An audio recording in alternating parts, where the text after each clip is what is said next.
Bernard Fowler, how you doing? Good, good. How you doing, Sean? I'm doing all right, man. You got your TV face on today. Ah, I try. I try, man.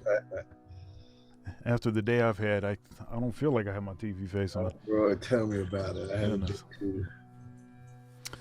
Yeah, it's seems to be the life of a musician is eventful, lots of stuff going on, and crazy hours. Mm. Um, you know, one thing that's always uh, gives me a giggle is the few times that I've gone to like a private party that I wasn't the entertainment. Mm-hmm. Um, and you get into whatever conversation, and somebody asks you, "Oh, you're a musician? Oh, you should have brought your horn with you. You should have brought your horn with you, because what and I get it. Not everybody really loves and enjoys what it is that they do, and there is this sort of thought that what it is that we do isn't really work, that kind of thing. Yeah, right, Um, right. but obviously, it is work, and it is challenging at times, though it's obviously very much worth it. Very much worth it.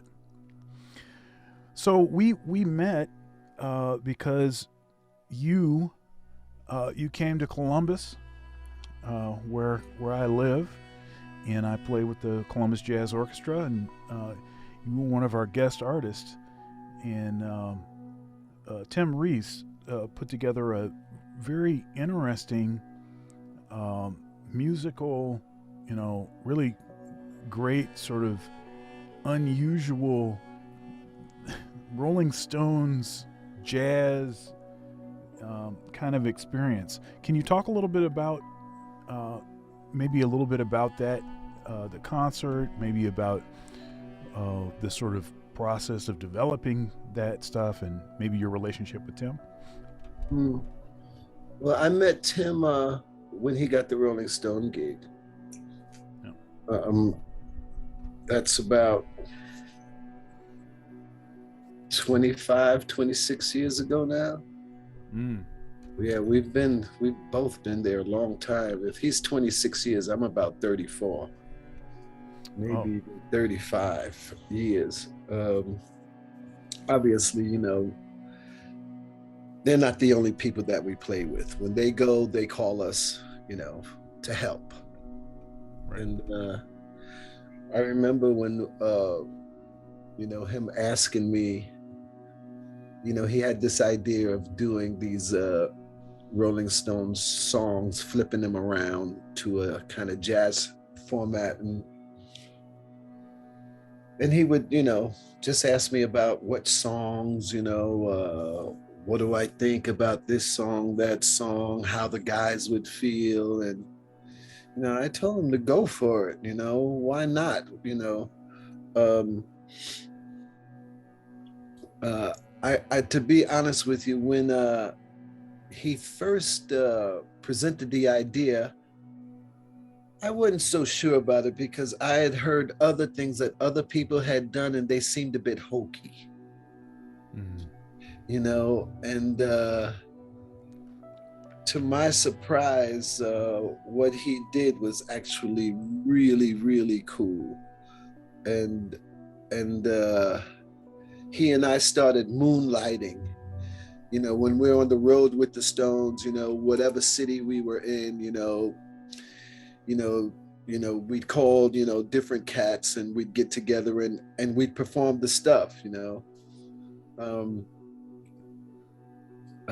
some of the stuff on the actual recordings, I prefer the way that we do it now.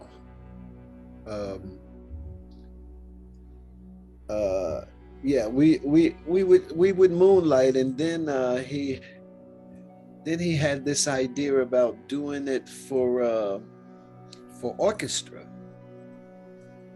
And after he got it done, I remember him telling me, "Yeah, man, I can't wait for you. I can't wait to do this, these charts. He had a friend of his help him out with it. I can't recall his name at the moment. And I believe we were in Europe the first time, and with I think it was either Norrbotten or Culver Big Band in Norway or Holland, I believe. And I was blown away. I was blown away by the charts that they had come up with it. I don't get to sing in front of that size. I don't get to sing in front of that size very often, but it feels so good. I mean, this time in Columbus, it had been years since we had performed that stuff. And oh my God, to hear you guys play it, you guys slayed that. You slayed it. And I was so happy to be there, man. I was really so happy to be there. So thank you, brother. Oh, thank you. I mean, you guys sound so great. That music is so killing. It's It so is. fun to play. It's so fun to play. Because, it's like, the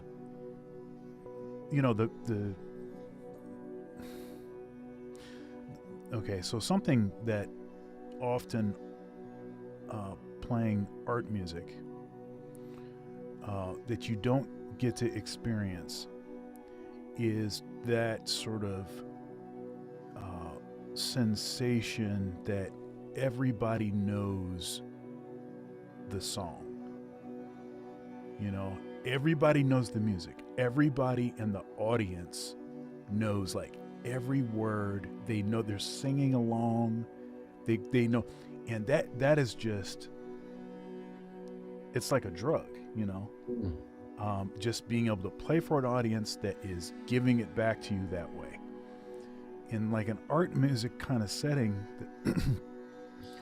it's great. You do it for the music, and the art is whatever level and all that, but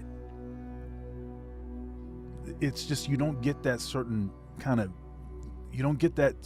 energy back. Energy back from the audience. Yeah. Yeah, you just don't get that. And so the beauty of a show like the one that we did is that everyone knows the music, and there's that artistic sort of component also. And so it's like you get everything that you could imagine. It's like every concert should be that, It feels like that, Yeah. I mean, and again, it's been done before where people take music of, one genre and flip it to another genre. But like I said, I've heard stuff where, they take it and flip it, and it just doesn't feel right, or it doesn't feel good to me. I'm a feeling person. And again, sometimes it's a little kind of hokey, kind of corny, but there's no corn in this stuff. No, there's no corn. There's no corn. All meat and potatoes, baby. All meat and potatoes. Man. Lord have mercy. It's thick. Yeah. Thick. The gravy's thick in it. It's just incredible.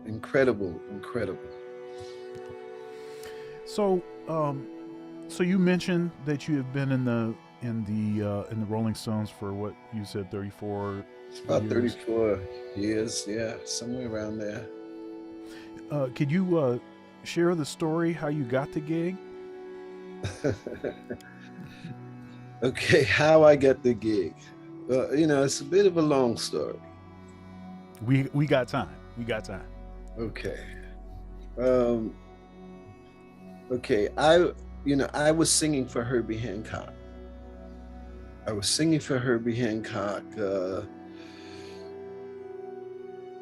This is when Herbie had he actually won his first Grammy during that time, and the album of Herbie that I had sang on was called Future Shock. Thank you so much for watching my video so far. If you'd like to support, there are several ways to do so below. Also, likes are free. Please comment, share, and subscribe. Now back to the video. Sang on was called Future Shock.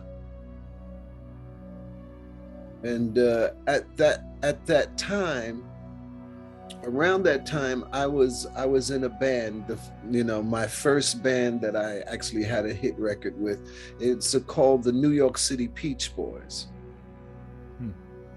And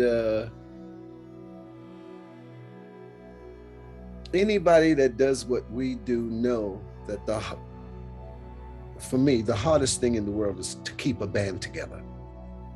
Oh, yeah. It's the hardest thing. It's the hardest thing, to be a musician and keep a band together. It's hard. Oh, yeah. And, we ran into that. In the Peach Boys, we ran into that. Things were going bad. We had a record that was playing on the radio every day, and people got greedy. I got sick of it. I knew what was happening, and they thought they were pulling wool over my eyes, but I was just giving them, I was just biding my time before I was going to walk away from there. Where I was going to walk to, I wasn't sure. But I had been doing a lot of recordings with producers Bill Laswell and Michael Beinhorn at the time, and they had a project called Material. So I had sung, done some sessions with Material, and they called me one day and asked me to come to the studio. They're doing a Herbie Hancock record, and they wanted me to sing on the record. And I had this contract with the Peach Boys, and I was like, I knew they would give me trouble. Although they were stealing from me, they were going to give me trouble if I had done another session. So I figured out a way around it. I used an alias. So I went to the studio and I sang, the title track, Future Shock. And they kind of doctored my voice a little bit, so, it didn't sound like, Bernard sounds, normally. And all the singing on that album I had done, and that's the beginning of sampling. They started sampling. They take stuff that I sung and use it as samples throughout the record. Anyway, so we're on the road. Rocket is a huge record for Herbie, huge. So they call me and say, hey man, you want to sing for Herbie? I'm like, what are you talking about? You want to sing for Herbie on tour? You want to go on the road with Herbie? And I was like, hell yeah. That's, now I had something to go to when I left this band, the Peach Boys. So I jumped at it, and we were on the road. So as we were on the road, like I said, I knew they wouldn't like it, but and sure enough, I'm on the road with Herbie, and Herbie's manager's like, hey, I'm getting these letters, that you shouldn't be out here with us. And I'm like, ignore them. They don't have a leg to stand on. They're bluffing. Anyway, so I'm touring. So I have a 10-day break. So I go home to my apartment, and I walk into the apartment. The telephone rings, and it's Bill Laswell, the producer, and he says, hey Bernard, what are you doing, man? I'm like, hey Bill, I just walked in the house, and he says, go to the airport. And I'm like, nah, man, nah, you don't understand. I just walked in the door. He said, okay, go back to the airport. I'm like, you serious? He said, yeah, I'm serious. And I'm like, oh shit. Okay, so I called a taxi.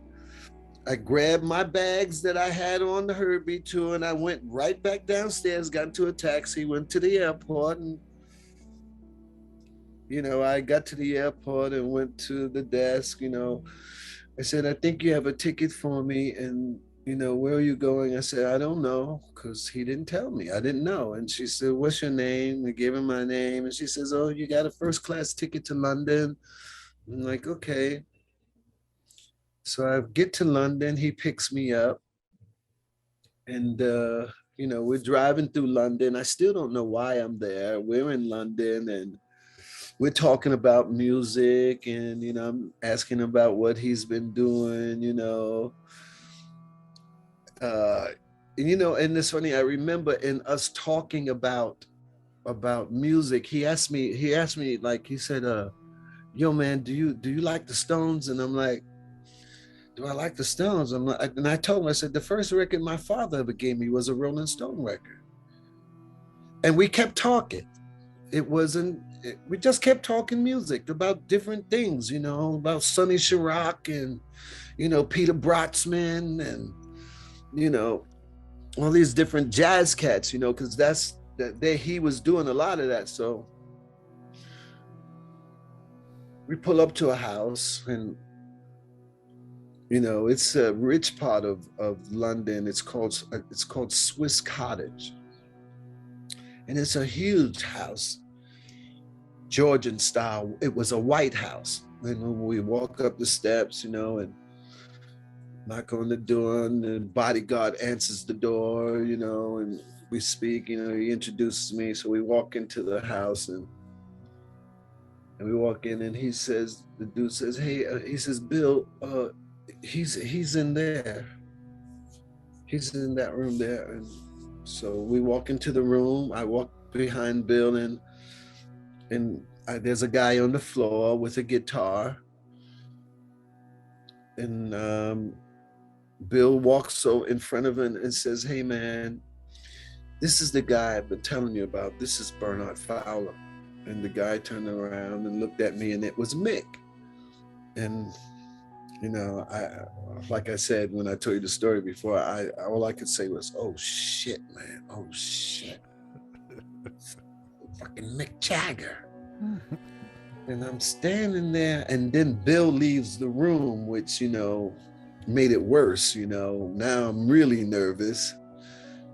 And I'm standing there, which seemed like an entirety, but I'm sure it was just, a couple of seconds. And Mick, says, come on down on the floor. And, he's playing, these things that he's doing for his first solo record. And we're singing together. And we spent maybe an hour or two, I'm not sure how long, but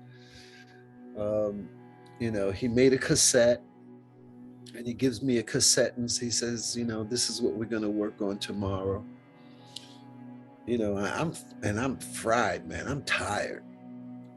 I just got home and then went back to the airport. I'm beat, but I was young. I still had some energy. So I went to the hotel, and I had this 4-track Fostex 4-track cassette recorder I used to travel with. And so I put it in, and I'm listening to it, and I got my microphone out of my suitcase, and I just started singing these ideas I had for these songs. So when the next day came, we went to the studio, and we were at a really well-known studio called Air. And we got to the studio, and I get out of the elevator, and I start walking in. The first person I saw was Paul McCartney. And I was like, oh man, there's a Beatle, Paul McCartney. I'm like, shit, I'm shitting in tall cotton. So get to the room, and they're working on something, and then now it's time for us to work. And he's just says, Bernard, I need some stuff. I want some stuff for this song, some ideas. And I said, okay. I said, but before I go on, I said, here, listen to this. And I gave him headphones in the machine, and he listened, and he said, when you did this last night? I said, yeah. He said, after you left me, you did this? And I'm like, yeah. And he listened to it. He said, wow, okay. He said, let's do that then. And I was like, yes, yes, he dug what I did. So, uh, but before, before that, we were listening to something to play back, and Paul McCartney had come into the room, and Mick told somebody, I think it was the producer, he said, "Get him out of here, get him the fuck out of here, get him out." And which blew my mind, Mick kicking Paul McCartney out of his studio. I was like, oh man. So I went and performed the stuff that I had done, and that's how that was my meeting with Mick. Now I didn't see Mick. Okay, Herbie Hancock tour ended, and I hadn't seen Mick, and it was, I think, maybe a year and a half, 2 years later. I'm at home again, and I'm going to a rehearsal studio to prepare for a kind of all-star gig. It was the sidemen. It was a bunch of sidemen that played with the big guns were getting together to do a corporate gig in the south of France. And before I left my house, somebody had called and said, "Hey man, I heard Mick Jagger's been in town, man, and he's looking for a background singer. Have you heard it?" I'm like, "No, I've not heard anything about it." I'm like, "This is strange, I'm here in New York." I'm like, well, he's been here for like a month. He's been here a while looking for a male background singer. I said, "Well, nobody called me." So, oh well. So when I got to the rehearsal studio, I'm rehearsing, and I go out to, I was going to the front desk for some paper to write some lyrics on, and I opened the door, and there's this entourage coming down the corridor, and in the middle of it was Mick, and I spoke to him, and he blanked me. Like, I was like, "Hey Mick, how you doing?" And he's like, totally blanked me. And my feelings were hurt. I was pissed off about that. So I went back into my room and, bitched a little. I saw Mick Jagger, man, and he acted like he didn't know who the hell I was. 5 minutes, 10 minutes later, some chick walks in the room and says, "Is there Bernard Fowler in here?" And I'm like, "I'm Bernard Fowler." "Well, Mick's been looking for a male singer to go on the road and wants to know if you would audition." And I was like, I didn't say anything, and she gave me a cassette and some lyrics, and she left the room. And I was like, fuck that, I'm not auditioning.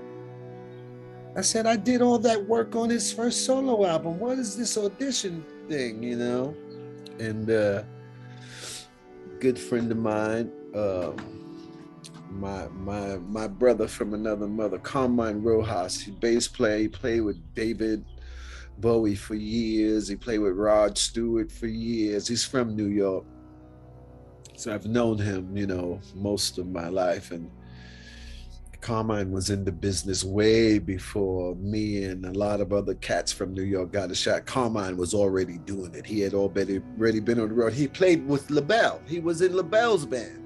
Not Patti LaBelle, LaBelle. He was a bass player in LaBelle. And I think that's him playing on Lady Marmalade. So I'm bitching, and he's like, "Come here." He grabs me by the arm and takes me to the side of the studio, and he says, "Listen," he says, "man, that's how some of those guys are sometimes, man." He said, "Just ignore that shit." He said, "Go in there and do that audition." He said, "Even if you don't take the gig, go do the audition." And he said, "Go in there and kill him." I was like, "Okay, man." So I went to the bathroom with my Walkman, listened to the songs, and they were all songs I knew. I was a Rolling Stone fan already. So I went into the studio, and again, all the big guns, like Simon Phillips on drums, Doug Wimbish on bass, Joe Satriani, Jeff Beck, I think, had just left that day, but it was that caliber of musicians. I didn't know any of them. and the musical director was a guy by the name of Jimmy Rip. And so I walk into the room, I'm upset still, that, he act like he didn't know who I was. But thank God, Carmine made me go in there. And so I walked in and, Jimmy Rip, looks at me and is like, and said something like that. Here we go again. And, you ready? And I'm like, he just poured fuel on that fire. And so I started singing with the band. And I channeled that anger. I was spitting fire. I mean, the band was killer, and I had a good bed to lay in, and I laid in it. And at the end of the fourth song, it was quiet, and I heard somebody say, "Oh shit, I think he's got the gig." And I gave them the lyrics and the cassette, and I walked out the room. The same girl came back. The same girl came back and said, "We want you, we want you to do the gig and rehearsal started." And I'm like, "No, I can't do it." Said, "What do you mean?" I said, "Well, I'm here rehearsing. As you see, I'm rehearsing for a gig." "Well, when can you do it? When can you start?" I said, "When I come back." "When will that be?" I'm like, whatever it was. And she left the room, came right back and said, "Okay, we'll wait when you come back, blah, blah, blah." And that was my reconnection with Jagger. Now with the Stones, okay, now I met Doug Wimbish, and Doug Wimbish, he and I became really good friends. And he, at that time, Doug Wimbish had a band called Tackhead. And Tackhead was made up of the original Sugar Hill Gang rhythm section. That was Keith LeBlanc, Skip McDonald, and Doug Wimbish. They recorded all those tracks for Grandmaster Flash and the Furious Five, and Sugar Hill Gang, and Sylvia Robinson. They were the rhythm section that lived in that studio for Sylvia Robinson. And so he had this band, Tackhead. Now, I had heard of Tackhead, but I had not seen them. So when we're rehearsing with Jagger, Doug said, "Yo, man, I'm doing a gig at the Ritz." And I'm like, "Okay, yeah." I went and saw Tackhead, and I was blown away.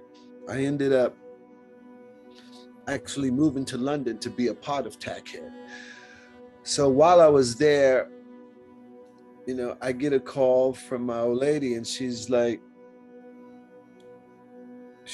"B, Mick Jagger's been calling here for you." I'm like, "What do you mean?" "He's been calling the house. Look, he's looking for you." And I'm like, "Well, I'm here in London." She said, "Well, he left a number. You should call him because he's been calling here." I said, "Okay." Well, I call. I'm saying, "Hey, Mick, Bernard. Hey, Mick, how you doing?" "Bernard, I've been looking for you. Where are you?" I said, I'm in London." "How long have you?" "I've been here for months." He said, "I've been looking for you." He said, "Listen, the Rolling Stones are making a record for the first time in like 8 or 9 years, whatever." He said, "I could really use a hand." I said, "Sure. Where are you?" I go to the studio again, there's tracks there. And he's like, "I need some ideas for this and that." Okay. So I've been there, just singing, blah, blah, blah.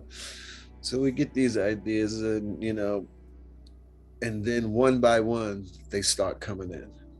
Ronnie comes in, Bill Wyman, Charlie Watts, Keith Richards, and again, that was another oh shit moment. I mean, it's the Rolling Stones. Yeah. And, I'm there and, with Mick and I are listening to, the ideas that I had. We listen to playback and Mick says, okay, the ideas are good. Go and do it now. So I went into the room and I started singing the stuff and it didn't feel right to me. So I said, hey, man, stop the tape. And it's like, wait, stop the tape. It's going good. I'm like, no, no, no. I said, listen, I said, I tell you, I'm happy to do this for you, but if I do it, it's gonna sound like me. And I said, maybe you and some of the guys come and sing this stuff with me. So I guess it went radio silence. I guess they were having a talk, and some of the guys came in. I gave them parts, and we started singing afterwards. I got the gig. I got the gig. Again, I went back to my life, and then that record had come out, and then I got a call, asking to join them on the tour, and I was more than happy to do so. Yeah, it seems like there were some sort of critical points in there. So one of them that I was thinking about is uh, you had a certain kind of resolve. So you got talked into, reluctantly you did the you did the audition, Mm. but then you also had the resolve to say, I'm going to do it on my terms. I have this other commitment. I need to do that first and then come back. And that alone, I can't think of many folks that staring, in the face an opportunity like that would be able to, you know, honor their other commitments, as it were. Yeah, well, You know, I didn't really think about it, but I couldn't let the guys that I was rehearsing, I couldn't let them down. But right, when I think about it now, they had been auditioning male singers for like weeks. right. So, you know, I don't I would assume that, they now I think, they were gonna wait. They were gonna wait. He wanted that male voice there, and he didn't find it until I went in that room. So, but yeah, it was definitely a blessing. It was a blessing, and whenever I tell that story, I always talk about Carmine, because had he not, you know, taken me to the side and gave me a talking to, I would have missed an opportunity. And that's a lesson, not for me, but anybody who gets to listen to this. Don't let your anger, or, don't let your bruised ego get in the way of you, or don't let your bruised ego make you lose a gig. Yeah. You know, Sometimes. I have I have I have a story. Now my policy has been that I don't audition. Mm, In my thought, and the reason I auditioned when I was younger, when I hadn't been doing this for very long. But now it's like, you know, if you want me, then you already know what you have. right. And so uh, auditioning is just not something. I don't know. It's just not something that I want to do. And it's been a general policy that I don't audition until. uh, so Don Cheadle, he did that movie Miles Ahead. Yes, yes, yes. My friend was the producer. Vince Wilburn is Oh, how about that? yeah, he's a good friend of mine. So I was in that movie, and No. yeah, I was Cannonball. Okay, Cannonball was okay, on okay. there. Yeah, I was just paid as an extra. But nothing. I didn't have any lines or anything. Mm-hmm. Um, but uh, my wife, she talked me into auditioning because they were trying to get musicians from, you know, Cincinnati, Columbus, some places in Ohio, like Kentucky, in that kind of area, Right. because that's where they were going to be filming, is in Cincinnati. So I was like, I don't want to do this. I'm not gonna, and she talked me into it, and so I was like, okay, I'll go and do it. And then, it was a good decision. I got to, I got in the movie, and more than that, I made a friend, because Don Cheadle and I, we go back and forth emails and Mm-hmm. stuff, and eventually I'm going to bring him on this program. We're just trying to wait for the right timing. But you never know what can happen if you're sort of willing to put yourself out there, That's which, right. admittedly, I have not always been willing to do. It's something that I'm still learning how to do. Another issue that I have that kind of works against me sometimes is I'm an introvert. Mm-hmm. And in this kind of format, no problem as a teacher, no problem as a performer, no problem, because I'm not competing for anyone's attention. Right. But if I had to compete for people's attention, it's so energy depleting, and there's a component of auditioning that like really pulls a lot of that out of me, and requires a lot of rest afterwards. Yeah, I kind of understand that. It's funny. I Most of the things that I do, I'm Mick Jagger in my world. I've only sung background for the Stones. Mm. I've only toured as a background person with the Stones. Right. But when I'm when I do gigs, my norm is to pack my stuff up and go. I'm not. I I'll go and greet people if I have to, but if I don't have to, when the show's over, I pack up and I go. I you know, it's just kind of hard to be around, you know, a lot of people, and I appreciate that they love, what they've seen and heard, but I don't know. I'm not good at the praise, you know, you Yeah. know. Uh, It's interesting. I've always been the same way. I do the gig. Doesn't matter where it is. Doesn't matter who I'm playing with. Um, I played with Aretha Franklin and the Temptations and stuff like that. But it doesn't matter. mm, As soon as the gig is over, I just go home. And mm, and actually, even in the breaks, it's been my sort of general policy. Um, I call my wife. right. So in between, I call my wife, and then after the show's over, I pack up as quick as I can and I go home. Yeah. And these days, I'm able to get out of there even faster because almost nobody wants to give you a check now. They give you Cash App and stuff like that. Right. They pay Right. So now I can be in the car and my phone vibrates, and then I know that's when I got paid. So, Mhm, uh, mhm. yeah. So, um, so can you talk to us about how you grew up and what got you into music?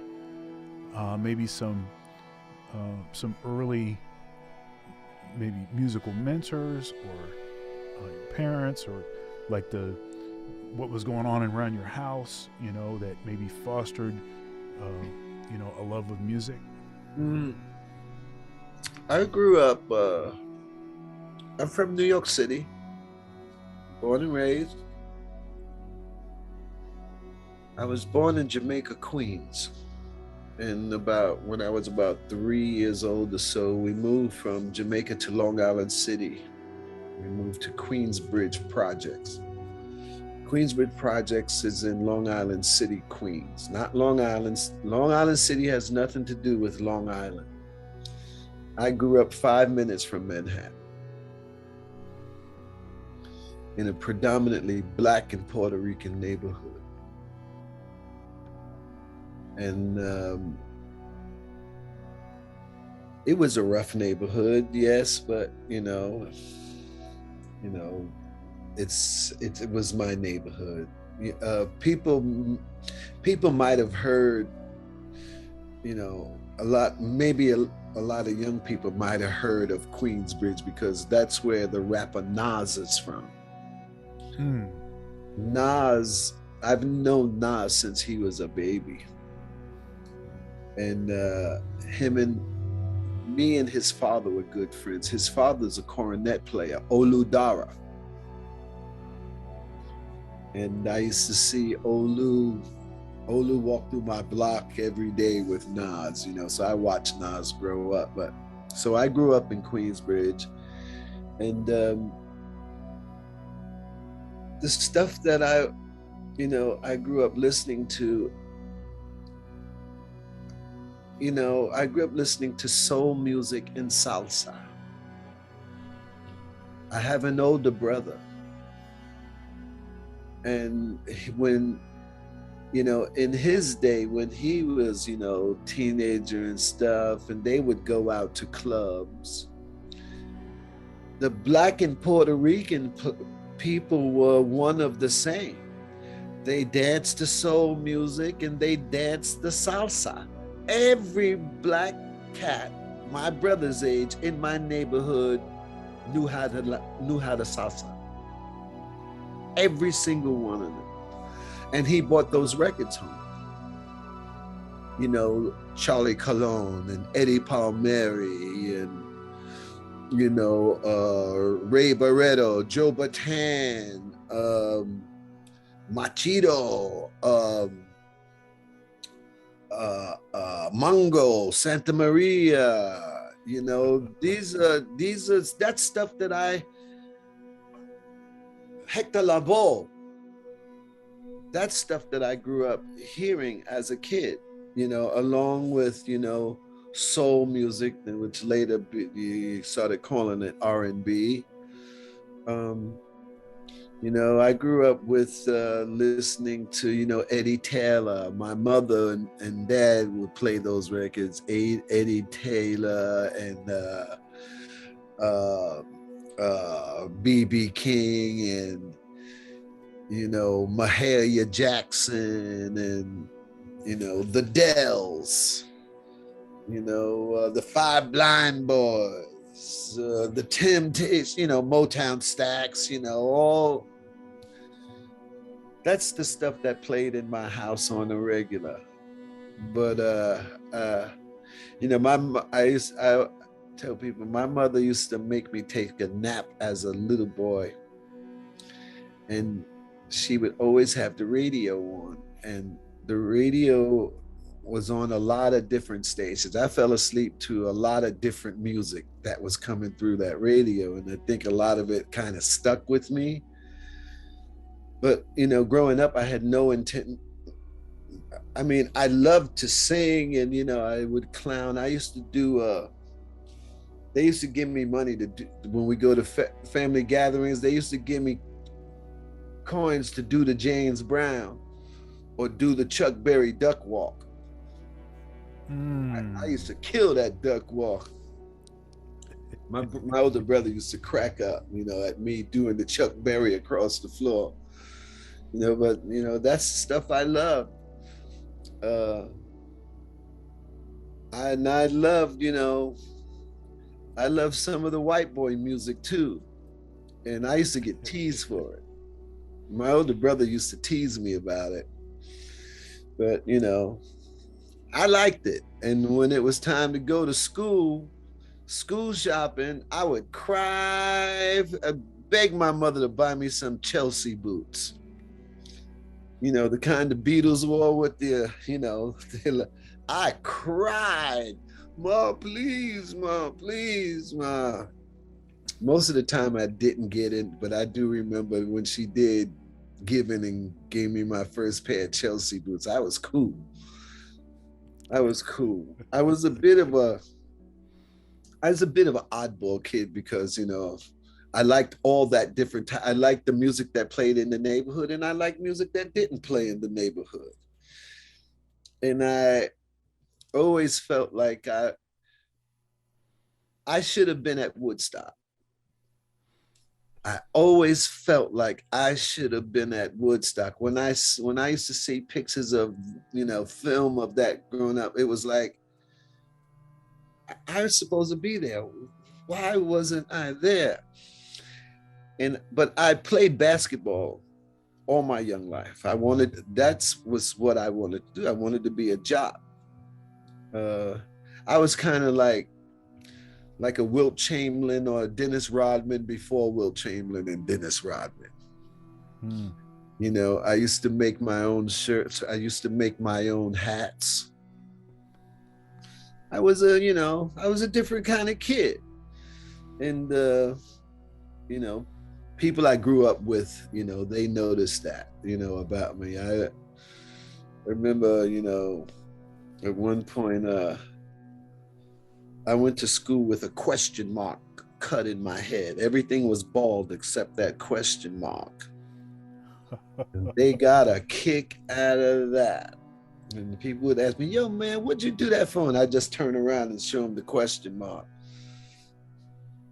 So that's who I was. So my introduction, when I was in school, I was always part of a chorus, the school chorus. And public school, junior high school, I was part of the school chorus. I love singing. And I knew that if I was part of the singing, there was a class that I could miss if I was part of the chorus. But I also, I was part of the school, the school music program. The first instrument I played was upright bass. Huh. And my first gig was actually a salsa gig. I played behind the community center with the local Latin band. How about that? And then I went from the upright bass to playing trombone.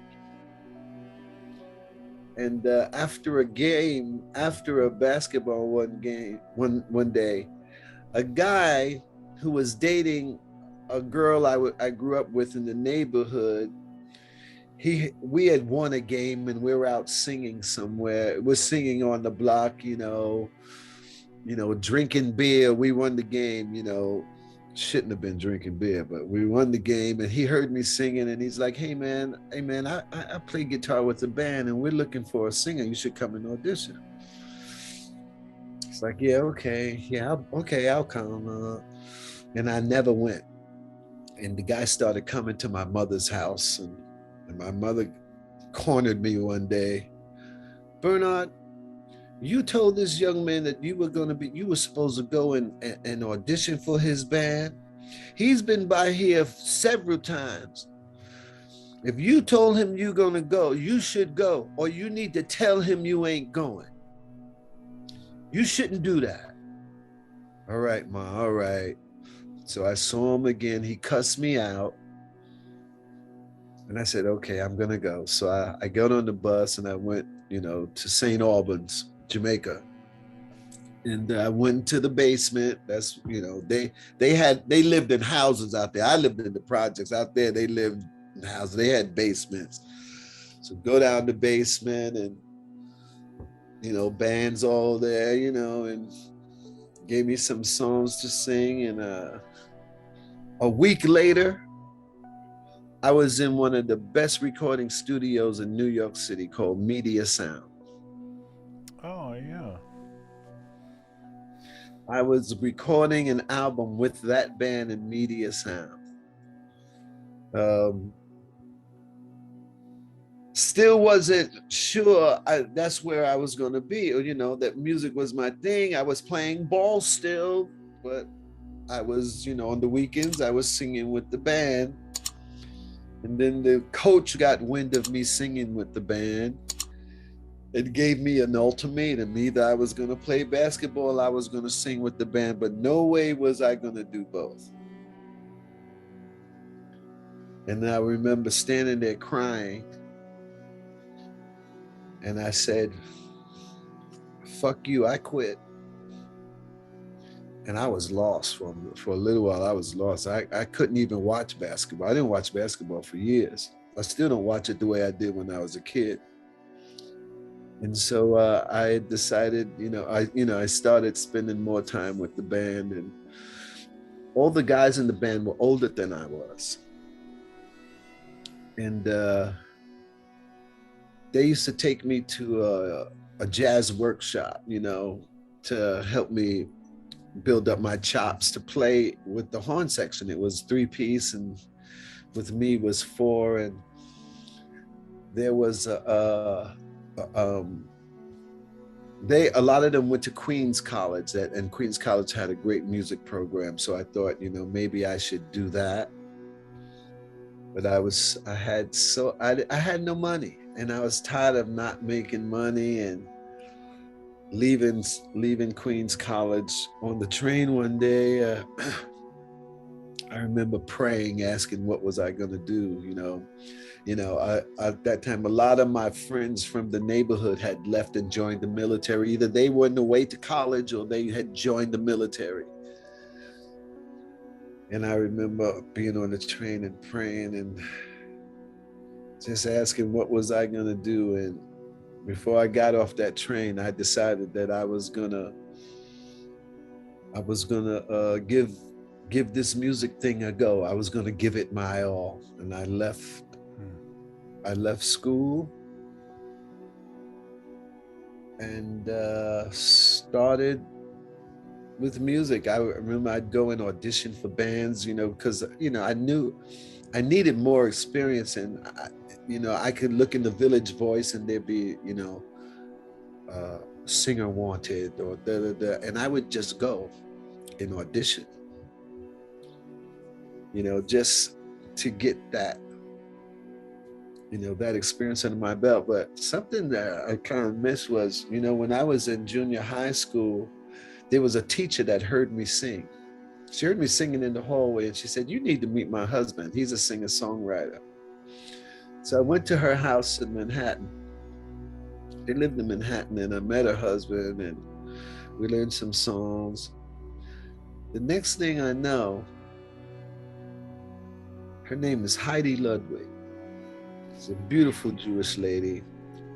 She came to my neighborhood and came to my house and talked to my mother and would take me to the gigs with her husband. Now and again, I was young. Hiram Bullock. Oh yeah. Was playing guitar.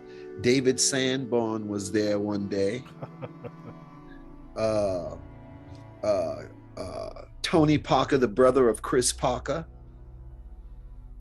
And, a couple of other people. And I knew who they were because I used to read album covers. And I was like, wow. And then after the gig, she would, drive me back to the projects. And, it's just funny, things happen in your life and then you end up someplace and then you look back and it's like, wow, that happened and then that happened and that happened and here I am.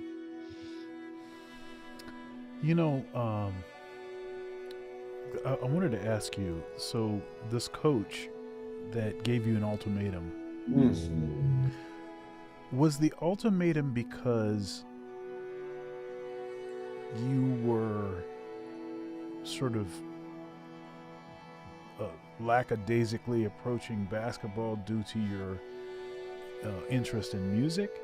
Or was it just that he didn't think you should do both or should be able to do both?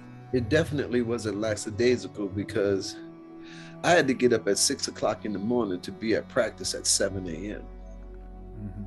And I did it every morning. I played basketball the first year in high school. I was a basketball machine. And and that was before class started. And after class, I was in the gym practicing with the team. You know, the reason I say this is, so it's a it's like a human, it's part of the human condition. So now part of this is, I think, totally, we come about it honestly, because when you're trying to remember people, our tendency is to categorize them, right? So the category that a person gets is your first experience with them. So whatever they were doing, maybe whatever instrument they were playing or what activity they were involved in, that's sort of the category that gets stuck. That person gets put in that category. And it becomes difficult for people to disassociate with the original category of person. And an example of that is like this, I'm a church musician, and so people will see me playing at church and they'll come up and they'll say something, and I'm cordial. I'm not an extrovert, but people speak to me and I have a conversation and stuff. And then I can see the same person at the grocery store and I won't recognize them at all until they tell me, "Hey, you remember me from church?" And I was like, "Oh yeah, oh, I remember you." So it's a way that our mind works to be able to put huge amounts of information and detail about people, so that you can quickly reference, that information. And then what happens is like, "Oh, I know you from church," and then all of a sudden all these details flood in. It's like, now I remember all of this stuff about the person, right? Right. So that's the sort of, not, it's not nefarious. Nobody's trying to get over on anybody. Unfortunately, what happens, and I see this in music because I play a lot of different instruments and I wear a lot of hats. I'm an academic, I play in the Columbus Jazz Orchestra, and sometimes I play in different seats. Sometimes I'm playing bari sax, in the section. I play wherever they want me to play. At church, I'm mostly playing bass. At school, I direct the top big band, and so I wear different hats. I'm a gym rat. I'm in the gym all the time. So I wear different hats, and what happens is, I don't think people want you to be able to wear a lot of hats. I think because most people are not able to wear a lot of hats. Yeah. And I've got a buddy of mine, great musician, terrific multi-instrumentalist. You can't tell what his primary instrument is. He tours playing everything. His name's Hamilton Harden, and I actually interviewed him on this same series in the Ohio State Jazz Festival. I'm the director of the program, and we're bringing him in to feature him on Friday with the faculty group. But we had a series of videos called Working as a Multi-Instrumentalist. And one of the things that he talked about is that it's not necessarily wise, if I'm on the gig and I'm the piano player, I don't want to act like I know too much about the bass, or too much about the drums, or too much about what the horn player is doing, right? Because that's their job. Right. And really, when they hire you, they don't want a guy that can play all this other stuff. They want somebody that just is playing this particular instrument. Right. And now, the way that he's actually used that to his advantage is different parts in the country. He's only known as a drummer, or as a bass player, or as a guitar player, or as a Wow. keyboard player. And so he doesn't try to clarify. Right. He doesn't try to clarify. I don't try to clarify either. It's like, if so people, they try to get me to tell them what I play, and I'll say saxophone, or something, because I don't want them to I don't want to be categorized in a particular way. But anyhow, this is a long way to say that that was the first thing that I thought when your coach said, choose this or that. If you think of guys like Wayman Tisdale, who was a fine musician and a great basketball player, or if you think of folks like who was the baseball player, played for the Yankees, and he's like a great guitar player. I can't think of his name right now, but I mean we see that this is, it's definitely possible. So right. So folks shouldn't necessarily be discouraging this, and they may actually help each other also. Exactly. So, yeah, and that's what I thought. At that age, they're supposed to encourage you to do as many things as you can to find out, what it is you want to do, find out what you're good at. So I thought it was unfair of him to make me make that choice.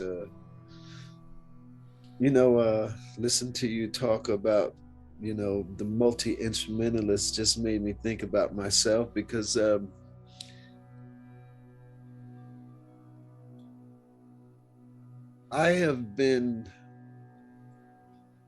a feeler, and I've been blessed to be able to feel a lot of different music.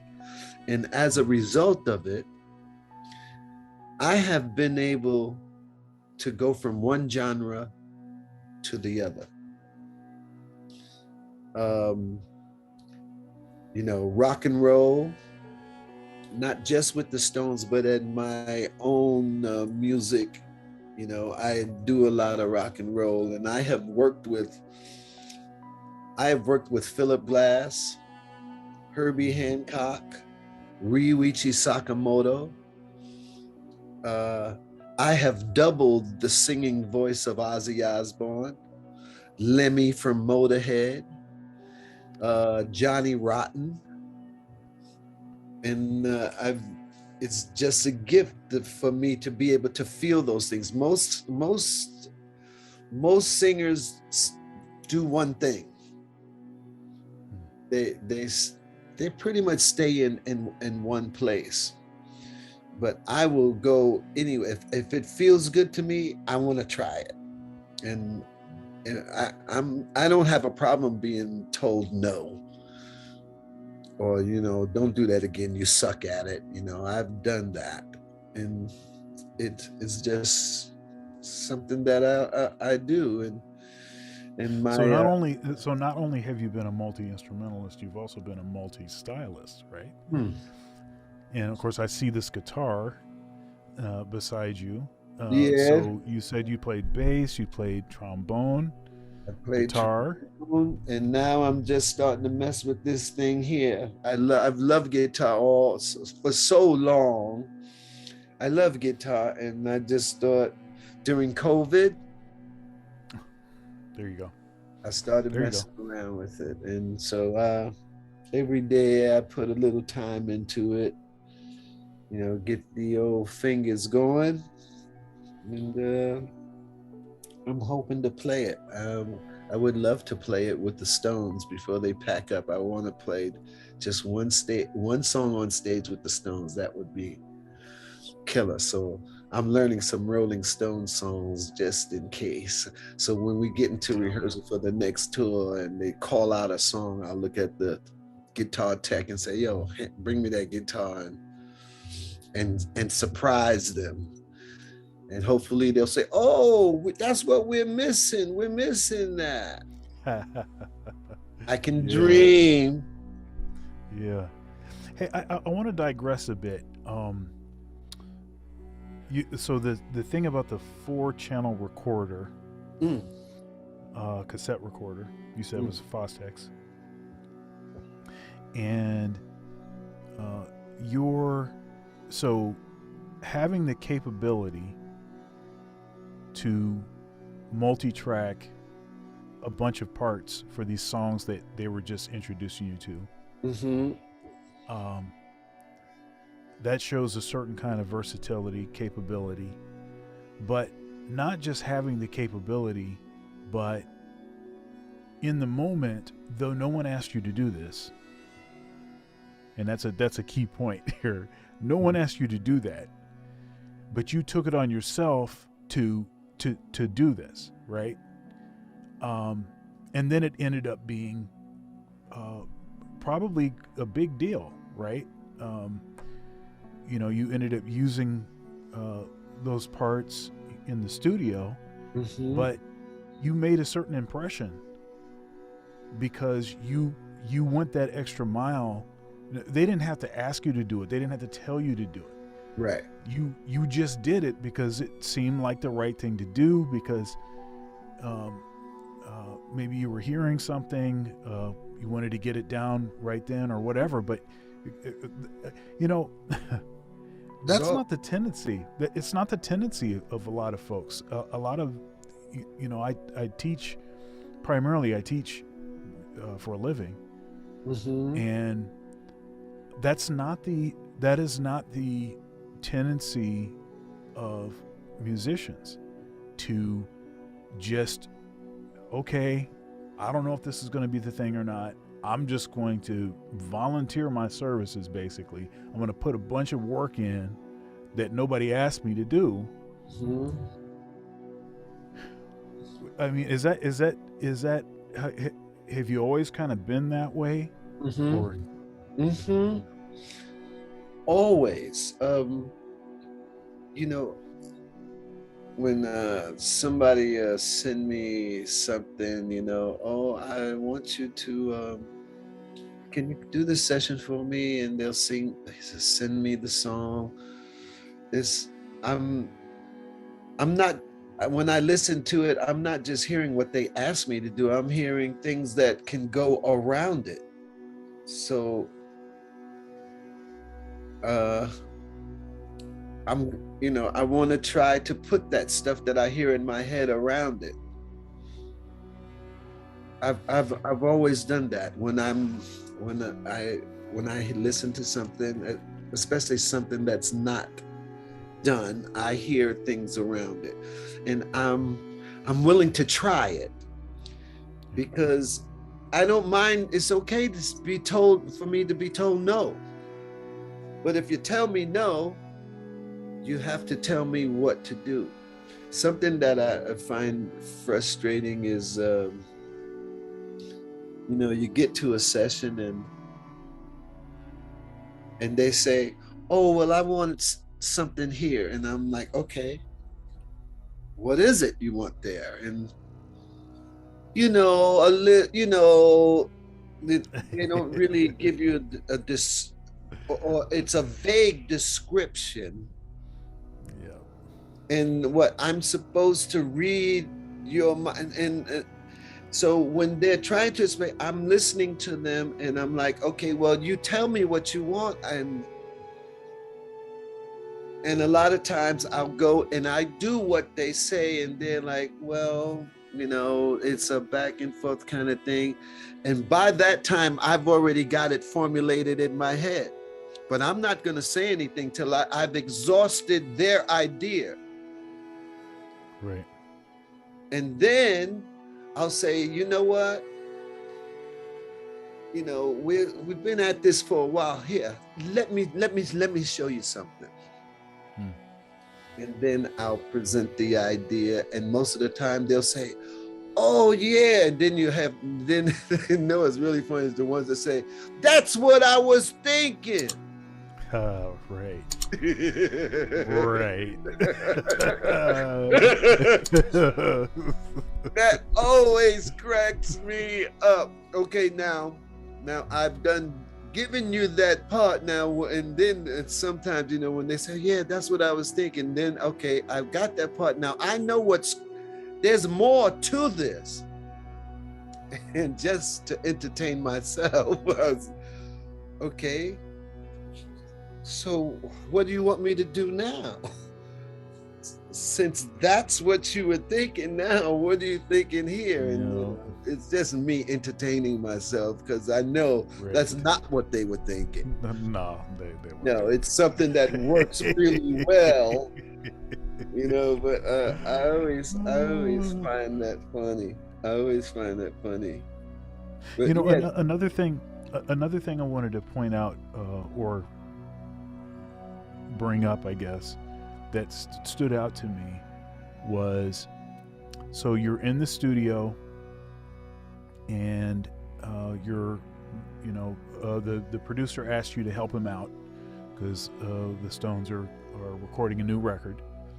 So you come in and you're thinking of all these ideas and stuff, and then you stopped and you said, well, this is going to sound like me. So let's get some other folks in here doing this, right? And it seems to take a certain level of awareness to do that, and it seems that a lot of folks would probably have been happy if it sounded like them, but it seemed to me that you were more concerned with them being satisfied and them getting what it was that they actually wanted out of this. I was concerned that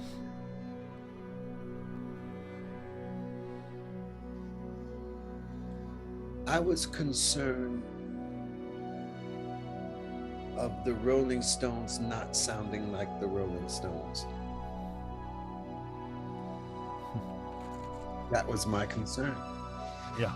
And it's and again, that's interesting because they seem to be satisfied with it. They seem to be happy with it, but you seem to have a different idea. And again, it seems to me that's probably something that stood out to them. Why they probably maybe a factor in why they felt like they could trust you. Hey, if we're going to go on the road, we're going to go on with this guy because this guy's concerned with us sounding like us, and he doesn't want to usurp. He's not trying to, he's not trying to get his thing out. Right. Trying to add to what it is that we're doing.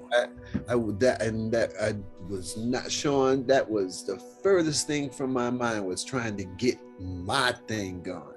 I wanted to be a part of that thing. Yeah. I wanted to, if I could help raise that thing, that's what I wanted, Yeah.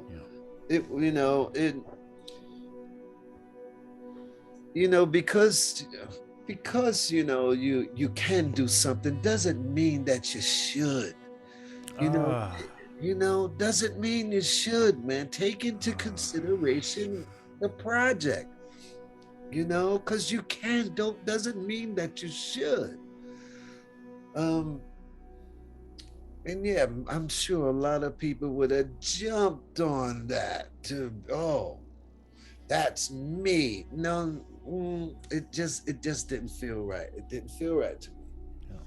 It didn't feel right to me. And I was really happy that, like I said, when I said that, it got quiet for a minute. And that worried me. Whenever it gets quiet, I think, oof, what have I done? And especially because around that time, Mick and Keith were fighting. And I said, why don't you and maybe somebody else come in here and sing with me? And Ronnie and Keith came in. Ronnie and Keith came in, and I gave them the parts, and we sang, and it felt right. That it felt right. That was the right thing to do. And I did say to them, if you want me to do it, I'm happy to do it, but it's gonna sound just like me. Yeah. So they had the choice. Yeah. All right. Well, I heard you mention that when you sort of were trying to figure out what it was that you were going to do, was it going to be basketball? Was it going to be music? And then, you know, you said something about praying. Mm.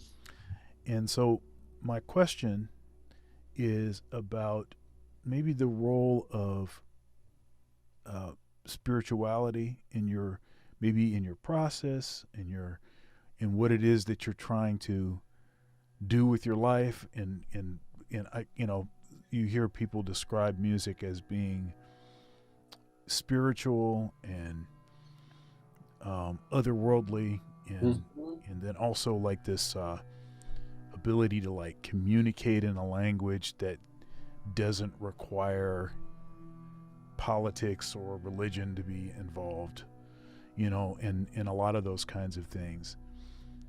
So what uh, what do you think? I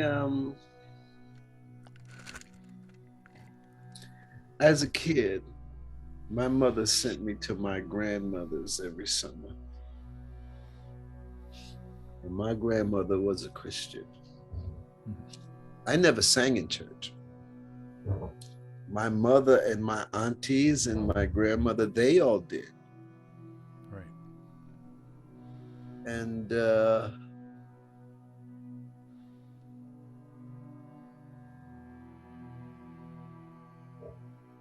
I've been moved by the Spirit.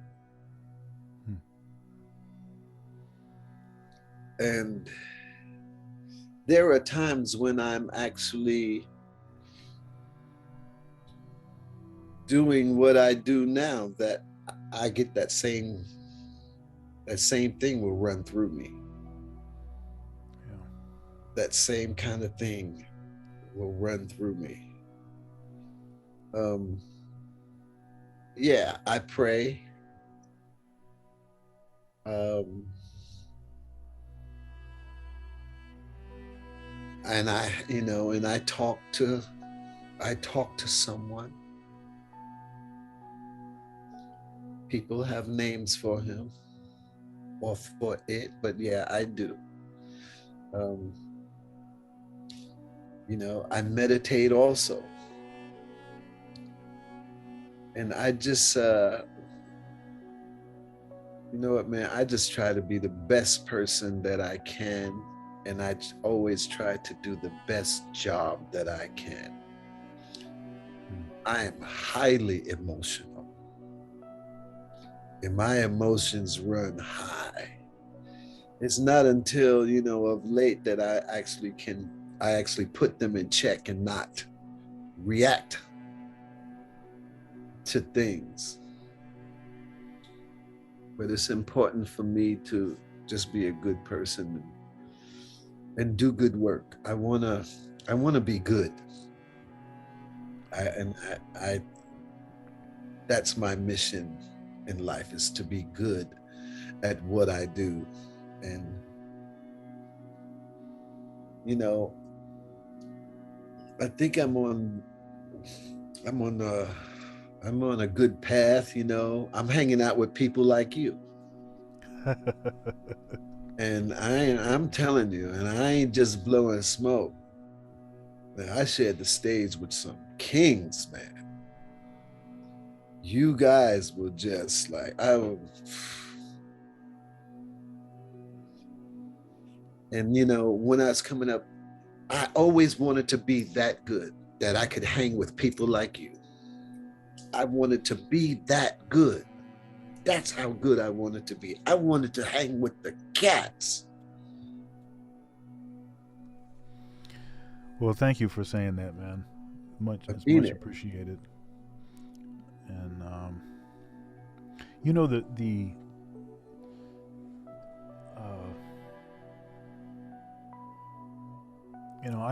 uh, you know, I share your same sentiment about wanting to do a good job and wanting to be a good person.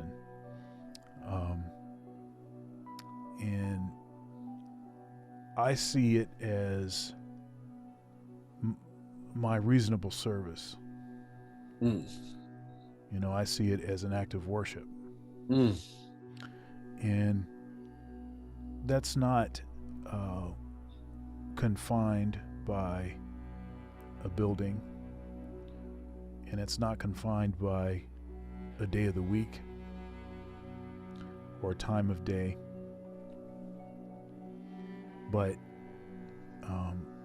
it seems that it is my reasonable service to try to be good. you know and and then there's the saying about too much, to whom much is given, much is required. Mm. And so feeling responsible for what it is that I have, and that, it seems, is also an act of worship, right? Mm. And and there's no more. I see this even in the mundane things, but it certainly is. I'm certainly aware of it when I'm on the stage. When I'm performing. Music is just such a powerful. It's just such a powerful thing. It is, and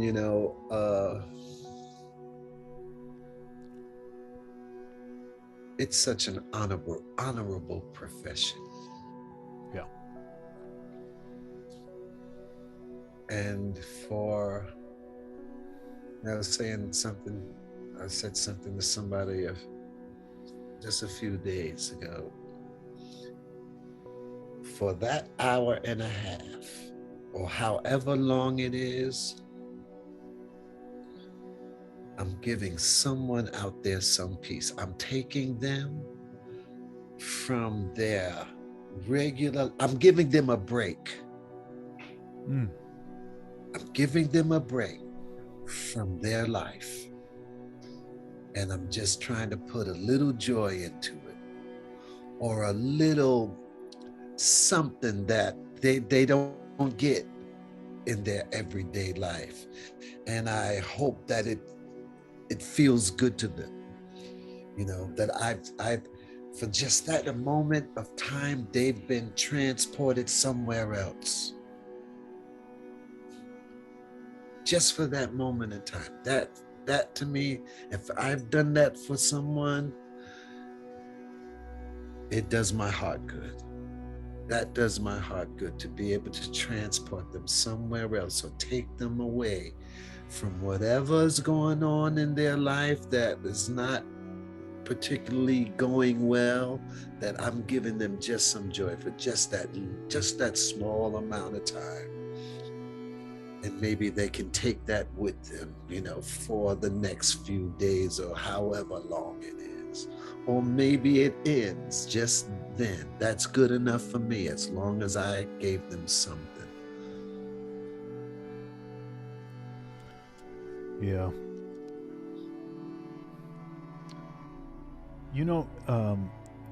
This is, we've talked about your, your multi-instrumentalist and multi-stylist.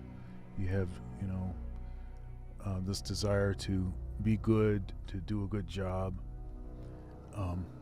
You're a really good storyteller. You know what? Somebody else said that to me, man. I don't know. I don't know. Yeah. You're a really good storyteller, and I knew that immediately, because we got to do the show 4 days in a row. And you would pull out just a little bit more or maybe a little less, and focus on another aspect Mm. of the story, and the details that you recalled. You know, the what was it, a Bentley that you pulled up in, Oh yeah, or yeah, that yeah. came to pick you up, and the house, the style of the house, Mm. the size of the bodyguard, the pitch of the bodyguard's voice, given the size, that was comical, right? Mm. Um, and I mean, your words, I can actually see, I can imagine, I can, like, in my mind's eye, I can see what it is that you're talking about. Mm. Mm. And yeah, so yeah, so maybe that's going to be part of. Maybe you're going to write a book or something. You got me. Well, you know what? It's funny you say that, because a few days ago, the woman I told you that was my junior high school teacher that came to get me, Mm-hmm. I was sitting down and I was thinking, you know what? I think I want to write a book just about my musical life, not about my musical life with the Rolling Stones, Right. my musical journey. Right. And I get a text message from her. And I said, and I don't talk to her very often. And I said, you know what, Heidi, I'm sitting here thinking about this. And I said, you were one of the first people that took me into a club to perform. And I would like you to, to write what that was like for you, what I was like, and what that was like for you. And she said, I'm happy to do it. And they actually sent me some stuff about, coming to my house and picking me up and talking to my mom and who all was in the band. And man, I hope you're right, because I'm getting ready to tell the story.